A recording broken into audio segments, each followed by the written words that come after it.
Hola, soy Merche Otamendi, director del diario Berria, el único diario que se publica en lengua vasca. Y venía a Manresa invitado por el grupo de Josep Campurubí, a quien conozco desde hace muchos años, porque hemos trabajado, él también trabajó en Josep, y hemos trabajado hace muchos años en el campo de los medios de comunicación de lenguas nacionales minorizadas. Hemos tenido muchos encuentros en un sitio y en otro, hemos compartido muchas reuniones en MIDAS, por ejemplo, la Asociación Europea de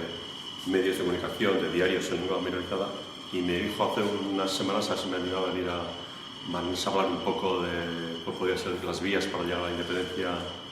de nuestros respectivos países. Yo no soy un catedrático de ciencias políticas, trabajo de periodista, pero bueno, es un campo que me gusta mucho y bueno, voy a hacer un ejercicio de síntesis, voy a hacer un decálogo de 13 puntos, los decálogos no pueden tener 13 puntos, pero el mío tendrá 13 puntos, y luego voy a invitar a la audiencia a debatir un poco sobre estos puntos y sobre lo que a la audiencia